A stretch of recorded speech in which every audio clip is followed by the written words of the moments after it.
At 2 a.m., my sister quietly took my credit card as I slept. By dawn, $15,000 had vanished, spent on a luxury Japan trip and lavish presents with our cousin. 1 week passed, then she came back. Dad scoffed, "Quit pretending she'd never touch your money like that." I just smiled because the credit card she had used, you know that feeling?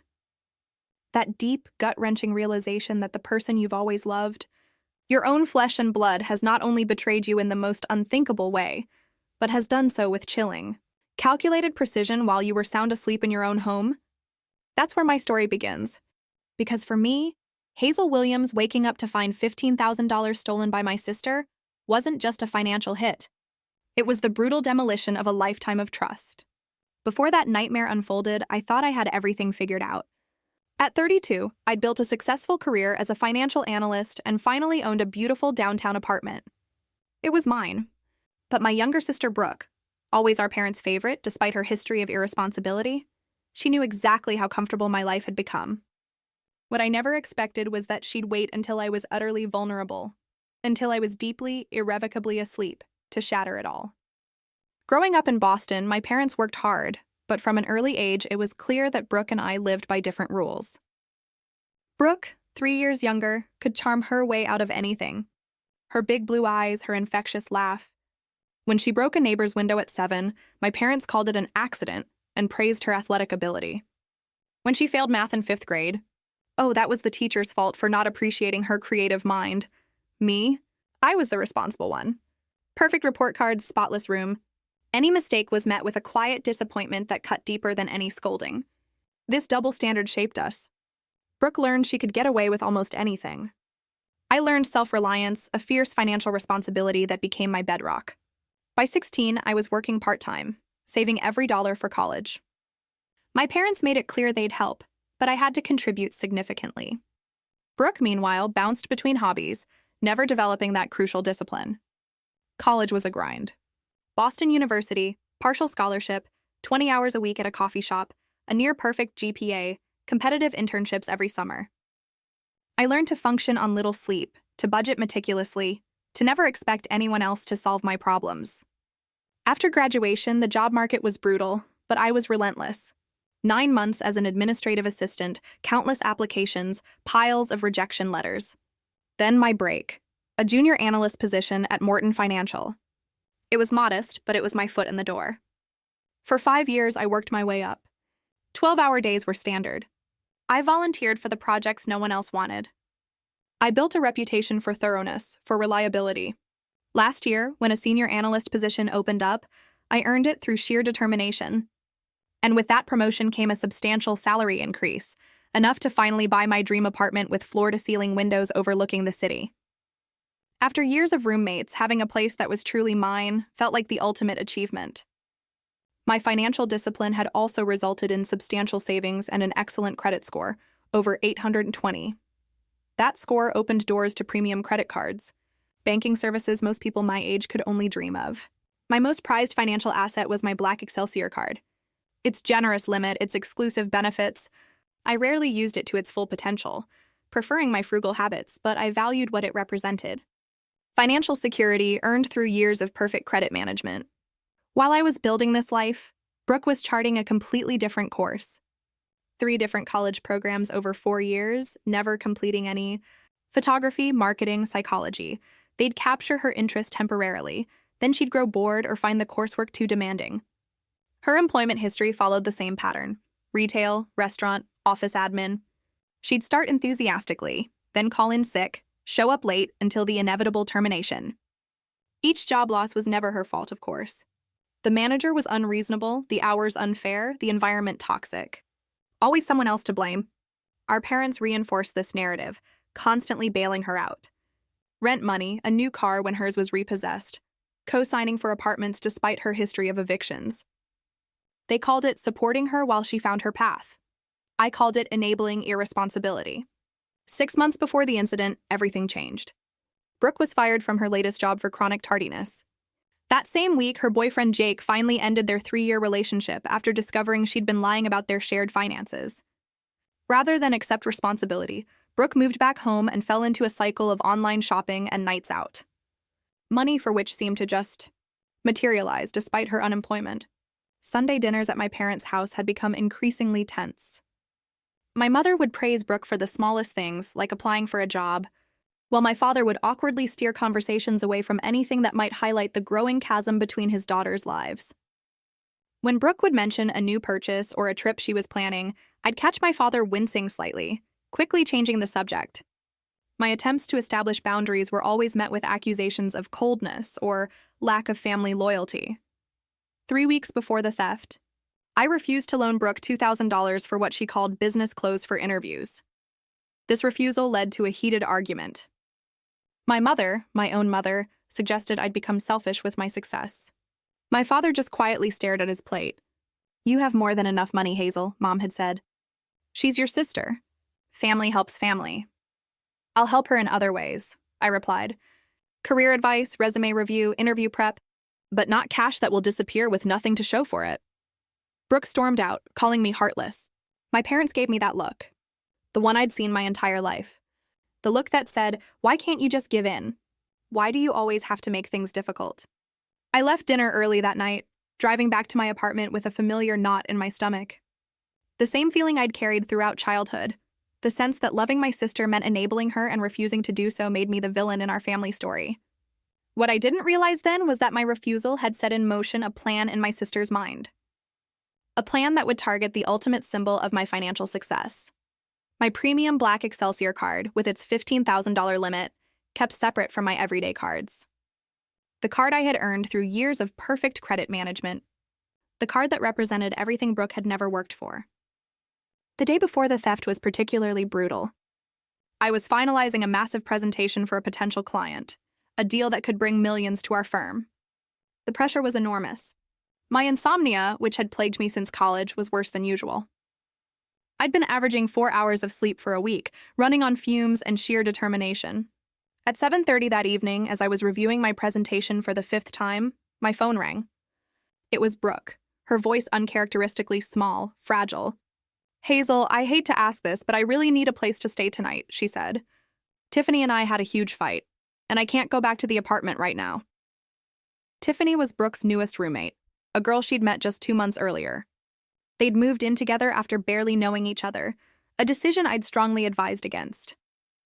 "Can't you stay with Mom and Dad?" I asked, glancing at my laptop screen, where dozens of financial projections awaited my review. "They're at that couple's retreat in Vermont this weekend, remember?" Brooke pressed. "Please, I promise I'll be gone first thing in the morning." "I just need one night," I hesitated. I needed a good night's sleep before my 9 a.m. presentation. But the alternative was my sister, potentially spending the night in her car or calling around to friends who might not have her best interests at heart. "Fine," I said finally. "I'll text you the address. Use the intercom when you arrive."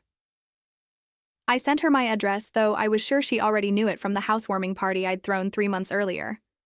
Despite my better judgment, I started tidying up the guest bathroom, pulling extra blankets from the closet for the couch. My apartment had 2 bedrooms, but the second was my home office, completely unsuitable for overnight guests. Brooke arrived 45 minutes later with a suspiciously large overnight bag for someone planning to stay just one night.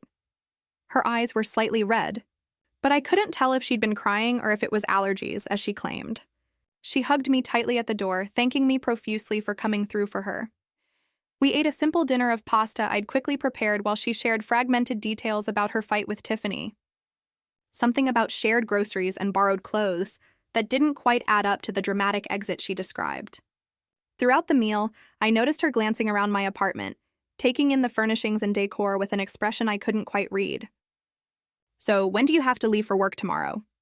she asked casually as I rinsed our plates. "I have a presentation at 9, I said. "I'll probably head out around 7:30 to prepare at the office." "You seem stressed," she commented. "Are you sleeping okay?" The question surprised me. Brooke rarely showed interest in my well-being. "Not great," I admitted. "I've had insomnia this week with this project deadline." "Do you take anything for it?" She pressed. "Sometimes," I said, not elaborating on the prescription sleep aid my doctor had recently prescribed for occasional use. As I set up the couch with sheets and blankets, Brooke kept asking unusual questions. How secure was the building? Did I know my neighbors well? Was my bedroom door hard to open if it swelled in humidity? Each question seemed innocent enough on its own. But together, they formed a pattern I was too tired to recognize. Before retiring, I showed her where everything was: the bathroom, glasses for water, the TV remote. I placed my purse and wallet on my nightstand, as I always did, not thinking twice about this habit despite having a guest. My special black Excelsior card was tucked into the inner pocket of my wallet, separated from my everyday cards. I swallowed my prescription sleep medication with a glass of water, set my alarm for 6 a.m., and collapsed into bed. The combination of a week of sleep deprivation and the medication worked quickly, pulling me into a deeper sleep than usual.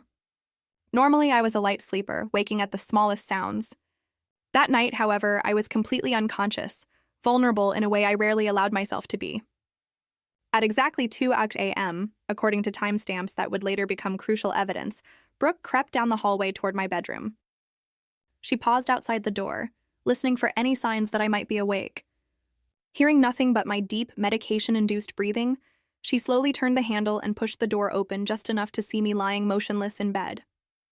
With careful, calculated movements, she approached my nightstand. She stood watching me for nearly a full minute, making absolutely certain I was deeply asleep. Then, with delicate precision, she lifted my wallet from my purse. She took it to the bathroom, closing the door before turning on the light to minimize the risk of waking me. Inside my wallet, she found what she was looking for: my black Excelsior card. She removed it temporarily, using her phone to photograph both sides, capturing all the details she would need: the 16-digit number, expiration date, and security code. She even took my driver's license out briefly to record my billing address details. With the information secured on her phone, she carefully replaced the card exactly as she had found it. But she wasn't done. She needed one more thing.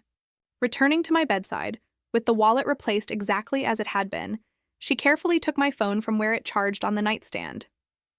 She knew that large purchases would trigger security measures requiring verification through my phone. With practiced ease, she used my sleeping face to unlock the phone through facial recognition, then quickly disabled notifications that might alert me to any purchases. She forwarded the verification text messages to her own number before deleting the forwarding evidence and returning my phone to its charging position. As she was completing this last step, I stirred slightly, turning in my sleep. Brooke froze, her heart pounding, until I settled back into stillness.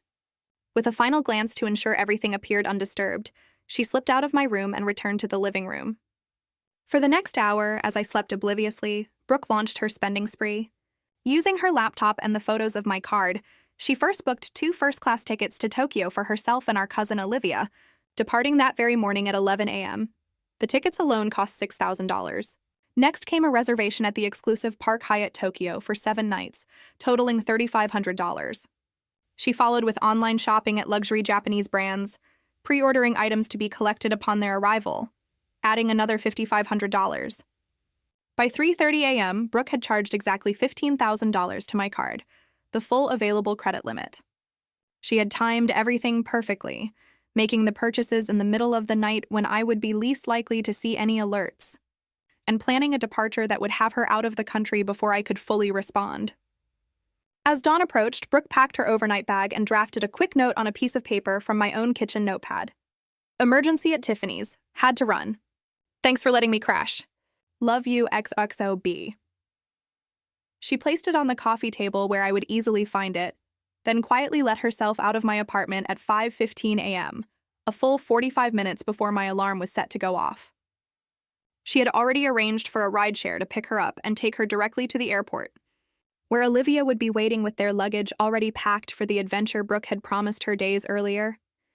My sister had executed a perfect crime, or so she thought. I jolted awake, not to my alarm, but to the persistent buzzing of my phone at 6:02 a.m. Through blurry eyes, I saw multiple text messages flooding my screen. The first one made my stomach drop. Excelsior card alert. Purchase approved for $6,000 at International Airways. The next messages were equally alarming. Excelsior card alert. Purchase approved for $3,500 at Park Hyatt Tokyo. Then, $2,800 at Ginza Luxury Collections. $1,700 at Tokyo Electronics Direct. $1,000 at Sakura Designer Boutique. And finally, the crushing blow. Excelsior card alert. You have reached 100% of your credit limit. $15,000.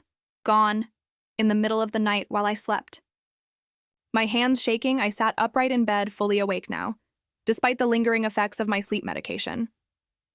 This had to be a mistake. I never made purchases like these. I'd never even been to Japan. I immediately called the Excelsior customer service line, my voice cracking as I reported the apparent fraud. The representative was calm and professional, asking me to verify the suspicious transactions. No, I insisted, my voice rising with panic. I did not make any of these purchases. I was asleep. My card is right here in my wallet. I reached for my purse, fumbling. The black Excelsior card was exactly where it should be, nestled in its special compartment. How was this possible? How could someone use my card when it was physically in my possession? As the representative placed me on hold to transfer me to the fraud department, I suddenly remembered Brooke. Brooke! I called out, but the apartment remained silent. I rushed to the living room. The couch was empty. The blankets neatly folded, with her note placed conspicuously on top. Emergency at Tiffany's. Had to run. Thanks for letting me crash. Love you, XOXOB. Something felt wrong. I called Brooke immediately, but the call went straight to voicemail. I sent a text. Please call me ASAP. Important. Back on the phone with the fraud department, I learned the devastating news. The purchases had been verified through my own phone. The system had sent verification codes that were correctly entered. The billing address used matched my records exactly. Because all security protocols had been properly followed, the representative explained, it would take time to investigate whether this qualified as fraud. But I was with my phone all night, I protested. It was charging next to my bed. I glanced at my phone settings and noticed something odd. The notification settings for my banking apps had been changed.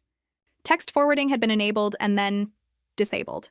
A cold, terrifying realization began to settle over me. With growing suspicion, I checked my wallet more carefully. Though nothing was missing, I could tell it had been handled. The cards were arranged slightly differently than my usual meticulous organization. My driver's license was in the wrong slot. As I scrambled to get ready for my presentation, now hopelessly behind schedule, I noticed other subtle signs of intrusion. My desk drawer was slightly ajar. The bathroom towel was hung differently than I would have left it. Someone had gone through my things while I slept. I called Brooke again and again, each time reaching her voicemail. I tried Tiffany, her roommate, who sounded completely confused when I mentioned their fight. Fight? What fight? She asked. Brooke told me she was staying with your parents this week because they needed help with some house project. The lie confirmed my growing suspicion. With trembling fingers, I opened Instagram on my phone. The first post in my feed made my blood run cold. It was Brooke, posting a selfie from what was clearly an airport terminal. The caption read, "Surprise trip with my favorite cousin. Tokyo, our first class." She was tagged with Olivia, our 23-year-old cousin, who had always been Brooke's partner in impulsive adventures. The timestamp showed it had been posted just 30 minutes earlier. They were already at the airport, about to leave the country. With my $15,000, in a panic, I called my parents. Despite it being early, my mother answered on the third ring, her voice groggy with sleep. "Mom, I think Brooke stole my credit card information," I blurted without preamble. "She's charged $15,000 and is about to board a flight to Tokyo with Olivia." There was a pause. Then my mother responded, her voice instantly defensive. "Hazel, what are you talking about? Brooke would never do something like that." "Mom, I have proof," I insisted, my voice rising. "She stayed at my apartment last night, and now there are charges on my card for flights to Tokyo. She's literally posted on Instagram that she's at the airport with Olivia." "There must be some misunderstanding," my mother said firmly. "Maybe she used her own card and the bank made a mistake. You know how these financial institutions mix things up sometimes?" I could hear my father in the background, asking what was happening. My mother covered the phone partially, but I could still hear her explaining my accusation in a tone that suggested I was being hysterical. When my father came on the line, his voice carried that familiar note of disappointment. "Hazel, this is a serious accusation," he said gravely. "Brooke has her issues, but she would never steal from family. Perhaps you should check your facts before throwing around allegations like this." "Dad, I am literally looking at $15,000 in charges to my card and an Instagram post of Brooke and Olivia at the airport heading to Tokyo," I said, fighting to keep my voice steady. "What more facts do I need?" "Maybe you gave her permission and forgot," he suggested. "Or maybe you mentioned your card details in front of her at some point. You've been working very hard lately. Perhaps you're not thinking clearly. I felt a familiar knot forming in my stomach. The same knot I had felt countless times throughout my childhood, when my perception of reality clashed with my family's unwillingness to hold Brooke accountable. For a brief, disorienting moment, I actually wondered if I could be wrong. Had I somehow authorized these charges in a sleep-deprived haze? Had I given Brooke permission I didn't remember? No, I shook the doubt away. The evidence was clear. The timing was precise. This was theft, plain and simple. I ended the call with my parents, promising to update them when I knew more. But their dismissal had shaken me. As I rushed to prepare for work, now definitely late for my crucial presentation, I felt the physical symptoms of anxiety overwhelming me. My chest tightened. My hands wouldn't stop shaking. A cold sweat broke out across my forehead. For the first time in my professional life, I called in sick for an important meeting. I simply couldn't function. The financial violation combined with my family's instantaneous defense of Brooke had left me reeling. As I sat on the edge of my bed, phone in hand, watching the Instagram updates of my sister and cousin heading through airport security with first-class boarding passes, I felt a profound sense of betrayal that went far beyond the stolen money. This wasn't just about $15,000. This was about a lifetime of different standards and expectations. This was about a family system that had always protected Brooke at my expense. This was about the realization that no matter what evidence I presented, my family would always choose to believe Brooke's version of reality over mine. In that moment of clarity, something shifted inside me. If my family wouldn't help me seek justice, I would have to do it myself. If they wouldn't believe me, I would gather evidence so compelling that they would have no choice but to face the truth. With newfound determination, I picked up my phone and made another call. Not to my family, but to the police. The local police station was busier than I expected for a weekday morning. I sat in a hard plastic chair, clutching a folder containing my credit card statements, screenshots of Brooke's Instagram posts, and the flimsy note she had left in my apartment. After nearly an hour of waiting, I was finally called in to speak with Officer Garcia, a middle-aged woman with tired eyes and a matter-of-fact demeanor. "This happens more often than you'd think," she said after I explained the situation. "Family fraud cases are actually quite common." She took my statement methodically, asking clarifying questions about the timeline and how Brooke might have accessed my card information. When I mentioned that my family was already dismissing my claims without evidence, Officer Garcia nodded knowingly. "Unfortunately, that's also common," she said. "Families often close ranks even when the evidence is clear. It's hard for people to accept that someone they love could commit a crime, especially against another family member." She explained that because the card was still in my possession and the information had been used rather than the physical card, this would be classified as identity theft rather than credit card theft. She also warned me that prosecution would be complicated by the family relationship.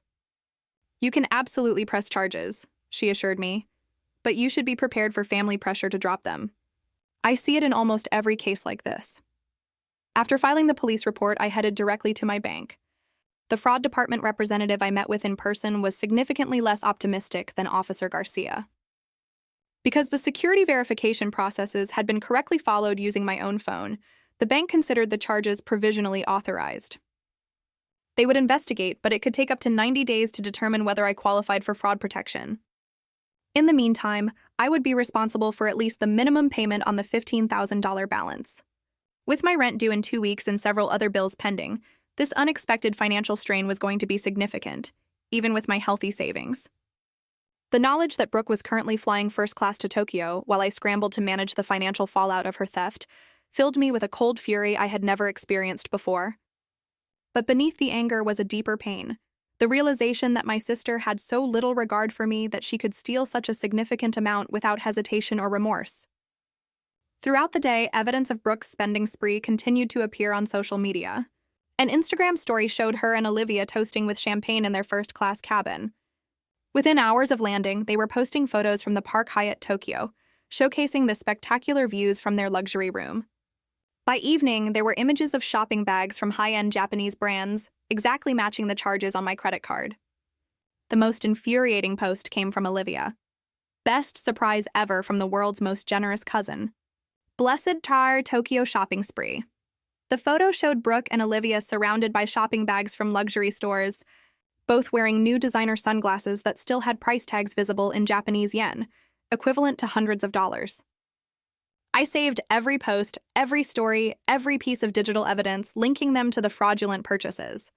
I was building a case that no one, not even my enabling parents, could deny. Speaking of my parents, they called that evening, their tone markedly different from our morning conversation.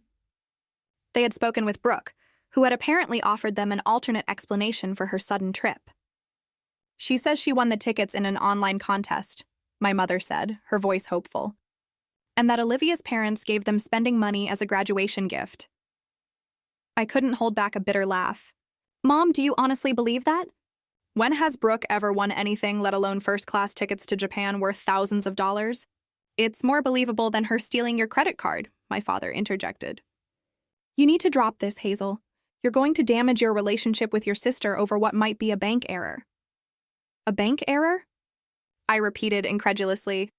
Dad, she literally posted photos of herself buying the exact items that were charged to my card. How can you still defend her? We're not defending anyone, my mother said, though her tone contradicted her words. We're just saying you should wait until Brooke comes home to discuss this calmly instead of making accusations and involving the police. When I told them I had already filed a police report, the conversation deteriorated rapidly. My father accused me of trying to ruin Brooke's life over a misunderstanding. My mother began crying, saying she had failed as a parent if her daughters could treat each other this way. Neither seemed concerned about the fact that I had been robbed of $15,000 or that their younger daughter was the perpetrator. After ending the call, I received a barrage of text messages from extended family members. Word had spread quickly. Aunt Susan suggested I was jealous of Brooke's free spirit and adventure. Uncle Robert questioned whether I might have given permission while tired and forgotten. Cousin Taylor wondered if this was all an overreaction to Brooke borrowing my card for an emergency. Only Uncle William, my father's brother and the financial pragmatist of the family, reached out with genuine concern. Have you spoken with a lawyer? He texted. This is serious and you should protect yourself regardless of family feelings.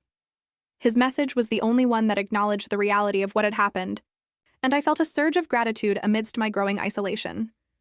The psychological toll of the situation began to manifest physically. My already problematic insomnia worsened to the point that I managed only 2 or 3 hours of broken sleep each night. I found myself questioning my own worth when my family so easily dismissed my experience. Memories from childhood resurfaced. The time Brooke had broken my science fair project, and my parents had told me to be understanding because she was younger.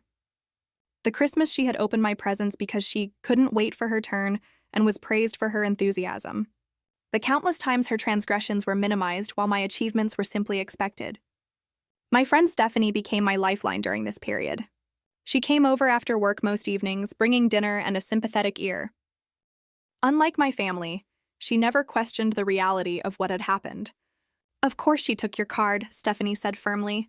The evidence is literally on her Instagram. Your family is in denial because facing the truth would mean acknowledging they failed somewhere along the way. Stephanie's clear-eyed perspective helped me maintain my own sanity as the gaslighting from my family intensified. With her encouragement, I continued methodically gathering evidence.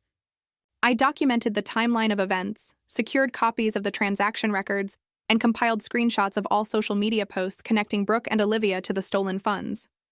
I also reached out to my law school friend, Derek, who specialized in financial crimes. He reviewed my evidence and confirmed what I already suspected. I had a strong case for criminal charges against my sister. But are you prepared for what that means for your family? He asked gently. Once you go down this road, relationships change permanently. Some never recover. I thought about his question for a long time. Was I ready to potentially fracture my family beyond repair? Was justice for this theft worth the possibility of permanent estrangement from my parents?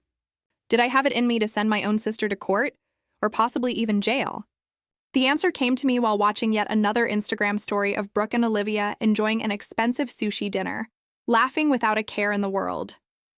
What hurt most wasn't the money, though that was significant. It was the complete lack of remorse. The absolute absence of consideration for how her actions affected me. The brazen confidence that, once again, there would be no consequences for her behavior. This wasn't just about the $15,000. This was about breaking a lifelong pattern of enablement and denial. This was about finally establishing that my boundaries mattered, that my financial security was not a resource for Brooke to plunder whenever she wanted something she hadn't earned. I spent the week preparing for their return. According to the flight information I had found in my credit card transactions, Brooke and Olivia would be arriving back in Boston the following Sunday. I knew my parents would welcome them home, probably with celebration rather than confrontation. I had no doubt that Brooke had spun an elaborate story to explain their luxury vacation, one my parents were all too willing to believe. But this time would be different. This time I had evidence no one could deny. This time, I was ready to break the cycle, regardless of the cost to our family dynamics. As Sunday approached, I steeled myself for the confrontation to come. The stage was set for a family reckoning unlike anything we had experienced before. Sunday arrived with a sense of inevitable tension. I had learned through family text messages, deliberately excluding me, that my parents were hosting a welcome home dinner for Brooke and Olivia. The exclusion was telling. They knew a confrontation was coming and were attempting to control the narrative by keeping me away. I dressed carefully that evening, choosing a professional black dress and minimal jewelry. This wasn't a social call. It was a reckoning. I packed my evidence folder into my leather portfolio and drove the familiar route to my childhood home, my heart pounding with each mile. As I pulled into the driveway, I noticed several cars already parked. Family members gathered to hear about the exciting Tokyo adventure. Perfect. An audience would make it harder for my parents to dismiss the evidence I was about to present. I rang the doorbell rather than using my key, positioning myself as a visitor rather than family. My mother answered, her smile faltering when she saw me. "Hazel, we weren't expecting you," she said, her tone making it clear this wasn't an oversight. "I wouldn't miss Brooke's homecoming," I replied evenly, stepping past her into the foyer.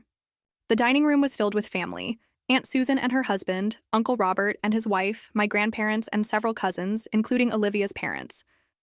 At the center of attention was Brooke, animated and glowing as she distributed small gifts from Japan. Olivia sat beside her, occasionally adding details to Brooke's dramatic retelling of their adventures. Everyone fell silent when I entered. Brooke froze mid-sentence. A Japanese fan clutched in her hand. For a fraction of a second, genuine fear flashed across her face before she composed herself into a bright smile. "Hazel," she exclaimed with forced enthusiasm, "I didn't know you were coming. Look what I brought you." She reached for a small package on the table, but I remained standing in the doorway, portfolio clutched in my hand. "How was Tokyo?" I asked, my voice steady despite the adrenaline coursing through me. $15,000 worth of luxury must have been quite the experience. The room temperature seemed to drop several degrees. My father stood from his chair at the head of the table.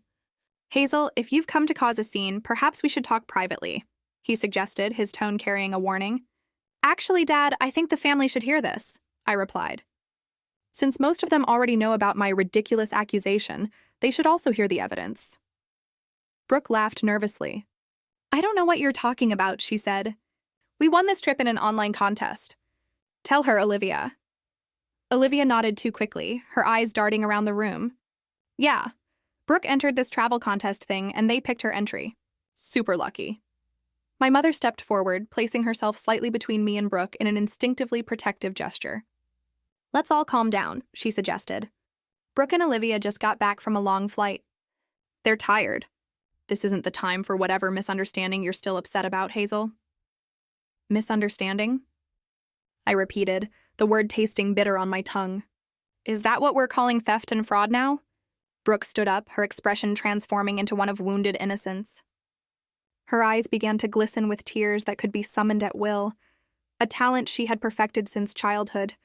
"I don't know why you're doing this," she said tremulously. "It really hurt that you'd accuse me of something so awful. I would never steal from you. You're my sister." Several family members murmured sympathetically, giving me disapproving glances. Aunt Susan put her arm around Brooke supportively.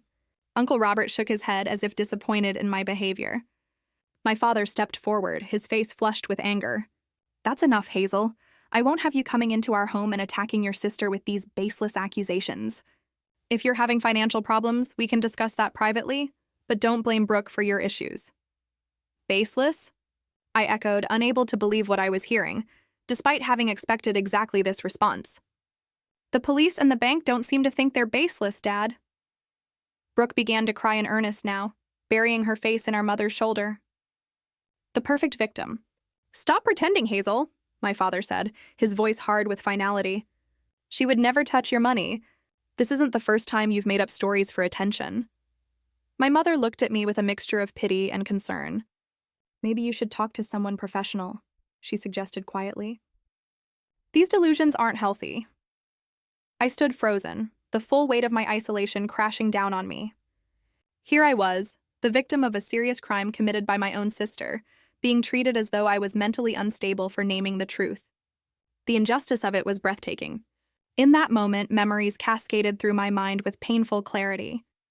Brooke breaking my treasured music box at age 6, and my parents telling me to share better. Brooke borrowing my new sweater in high school and returning it stained, with my mother suggesting I shouldn't have clothes too nice to be ruined. Brooke copying my college essay, and my father praising her creativity rather than addressing the plagiarism. A lifetime of being gaslit about my own reality. A lifetime of adjusting my expectations to accommodate Brooke's behavior. A lifetime of being told that my boundaries were the problem, not her violations of them. Something crystallized inside me in that moment.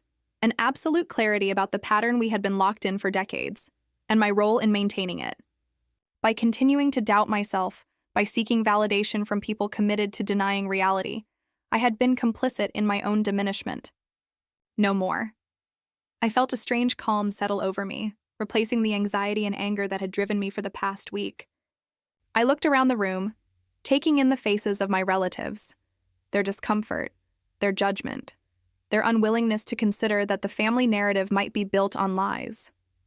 None of it could touch me anymore, I smiled. The unexpected expression caught everyone off guard, including Brooke, whose tears paused momentarily in confusion. "You're right, Dad," I said softly. "Brooke would never touch my money." My father looked relieved at my apparent capitulation, already turning back toward his seat at the table. "Because the card she used," I continued, opening my portfolio and removing the first document, "wasn't actually my primary Excelsior card." All eyes returned to me, confusion evident on every face. "It was my backup card," I explained, my voice gaining strength. "The one I keep specifically for monitoring potential fraud. The one with special security features I had installed after noticing small, unexplained charges on my account 3 months ago, after Brooke visited for my housewarming party." The silence in the dining room was absolute. Even Brooke had stopped her performance, her tear-streaked face frozen in a look of growing alarm. I laid out the first document on the dining table, a detailed transaction record from the card company. "This special monitored card sends email notifications with IP addresses for every purchase," I explained, my tone professional as if presenting to clients. "The first-class tickets to Tokyo purchased at 2:04 a.m. from IP address 172.16.34.91, my apartment building. Specifically, my Wi-Fi network." I placed a second document beside the first. "Here are the screenshots of the Instagram posts with timestamps matching exactly when the purchases were made. Notice the caption on this one posted at 6:15 a.m. from the airport. Surprise trip with my favorite cousin. Tokyo Arc First Class." Brooke began to speak, but I continued methodically, placing a third document on the growing pile. "This is the hotel confirmation email," I said. "Interesting how it was sent to brookewilliams93@gmail.com, isn't it? And here I added a fourth sheet. Are the store receipts, forwarded from the credit card company, complete with a signature that looks remarkably like yours, Brooke?" The handwriting analyst the police consulted thought so too. My father's face had drained of color. My mother was clutching the back of a dining chair for support. Around the table, relatives shifted uncomfortably, the narrative they had accepted beginning to crumble under the weight of evidence. But I wasn't finished. I saved the most damning proof for last. From my portfolio, I removed a small flash drive and held it up. "After discovering the unauthorized transactions, I contacted my building manager," I said. "Our lobby and hallways have security cameras. Would you like to see the footage from 2 a.m. last Sunday?" Brooke's composure completely collapsed.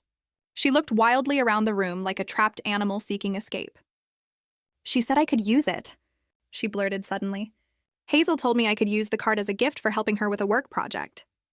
All eyes turned to me, then back to Brooke, whose story was already evolving. "Well, she didn't say it directly," Brooke amended quickly, "but she implied it. She owes me anyway for all the times I helped her."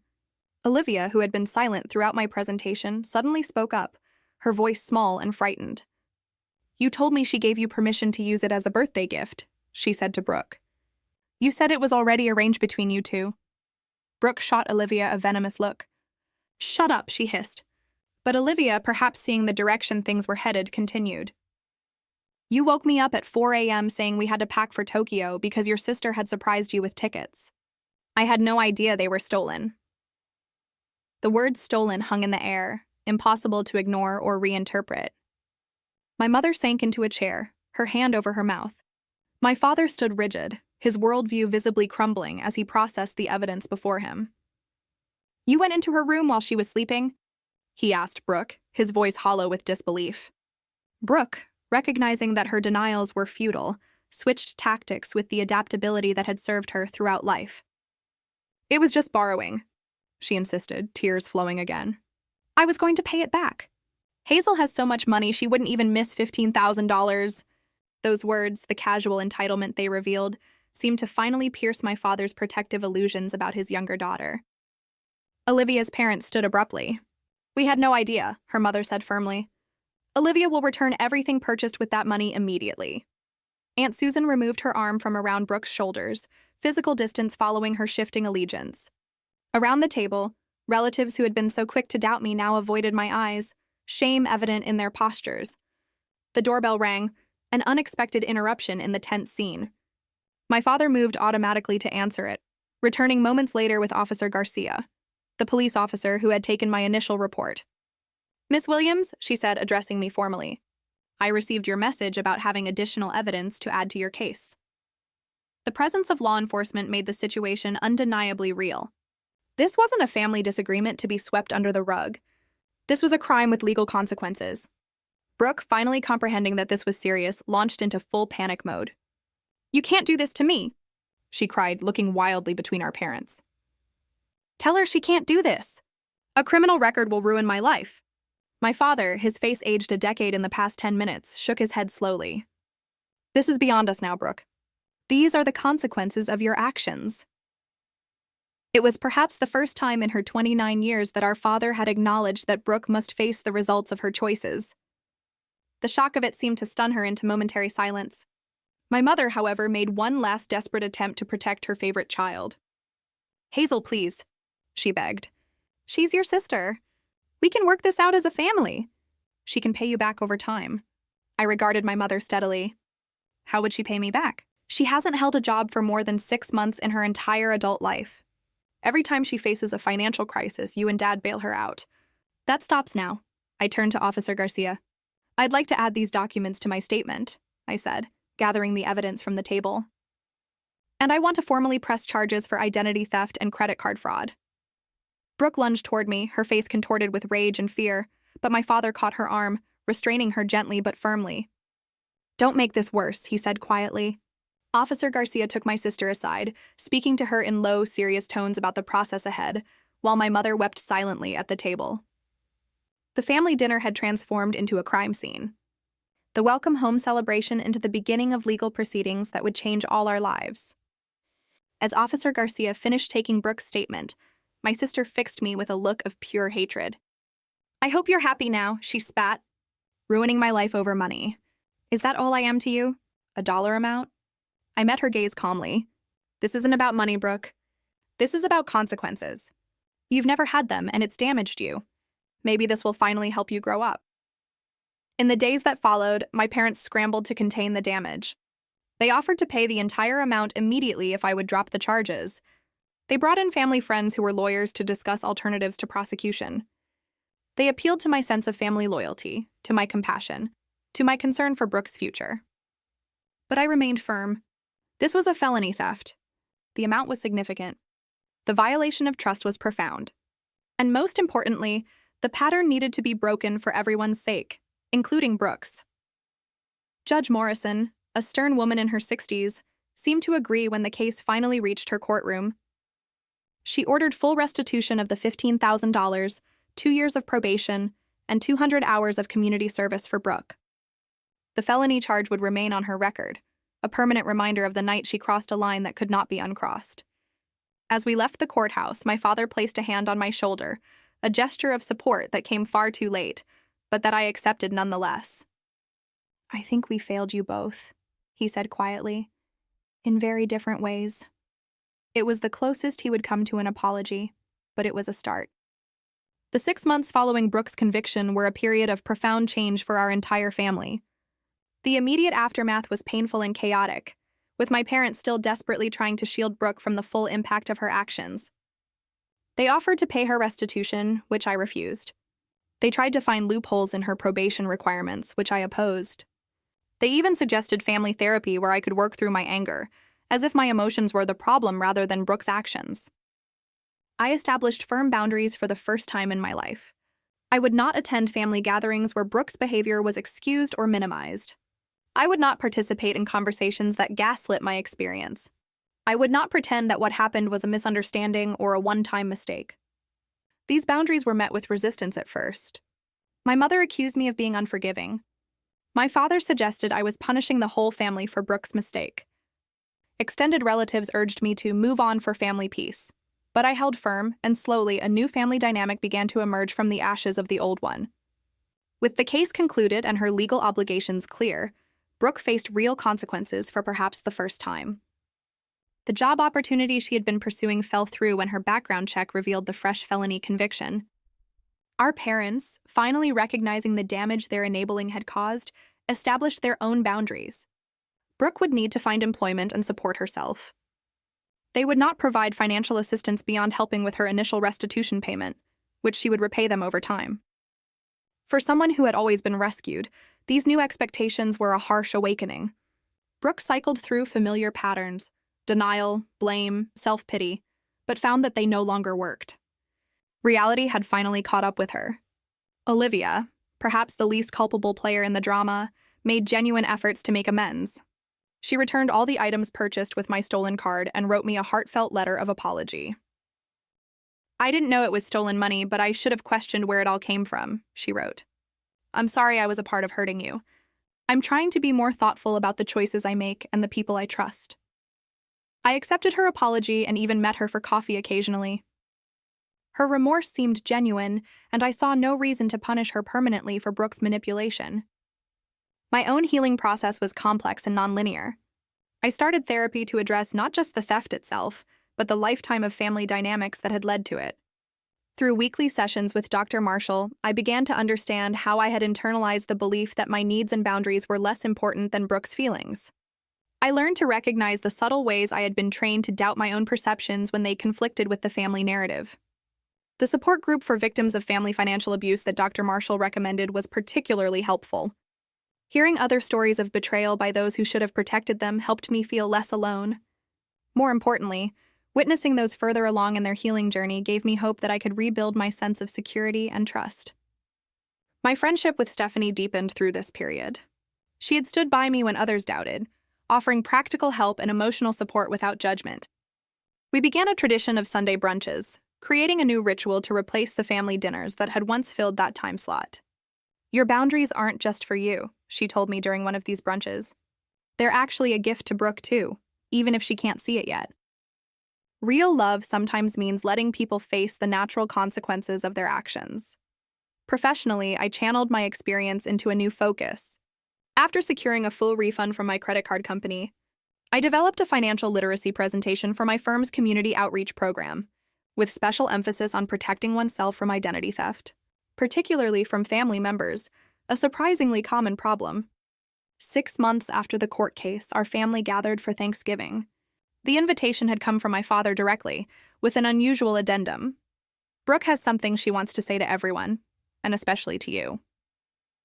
I arrived at my parents' house with guarded optimism. The atmosphere was markedly different from family gatherings of the past. There was a tentative quality to the conversation, as if everyone was carefully finding their way in this new reality, where uncomfortable truths were acknowledged rather than buried. Brooke looked different, too. The flashy clothes and perfectly styled hair had been replaced by a simpler, more practical appearance. She had found work as an administrative assistant at a small accounting firm, a position well below her capabilities, but one of the few options available with her record.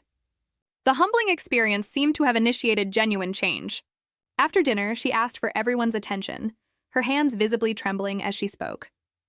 "I want to thank everyone for being here," she began. But mostly, I want to apologize to all of you for the embarrassment and pain I caused our family, and especially to Hazel. She turned to face me directly, her eyes meeting mine without the manipulation or self-pity that had been her trademark. "What I did was inexcusable," she said. "I stole from you.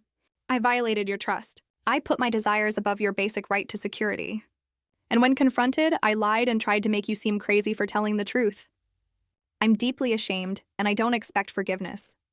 But I want you to know that I'm working to become someone who would never do those things again." The sincerity in her voice was something I had rarely heard from my sister. This wasn't the performance of remorse she had perfected over years of minor transgressions. This was genuine accountability. I won't say that moment instantly healed our relationship. Trust, once shattered, rebuilds slowly, if at all. But it was a beginning, a small stone in the foundation of whatever new relationship might be possible between us. Our parents, too, were learning and growing. My mother had started attending Al-Anon meetings, recognizing that her enabling behavior had patterns similar to those in families dealing with addiction. My father had become more reflective, occasionally acknowledging the ways his parenting had contributed to our difficult dynamics. The holiday wasn't perfect. There were still moments of tension, old habits that threatened to reassert themselves. But beneath the awkwardness was something new: honesty. We were finally seeing each other clearly, without the distorting lens of denial and favoritism that had defined our family for decades. As I drove home that evening, I reflected on the strange journey that had begun with the theft of $15,000. The financial loss had been significant, but the transformation it catalyzed was worth far more. I had found my voice, established my boundaries, and learned that I could survive the disapproval of those whose love had always seemed conditional. Sometimes the most valuable things we gain come from the losses we never wanted to experience. Sometimes the greatest gift we can give ourselves is the courage to say, "This is my reality. This is my truth. This is my worth, and I will not allow anyone to tell me otherwise." Have you ever had to stand up to family when no one else would believe you? I really want to hear your stories in the comments below. Thank you for listening to mine.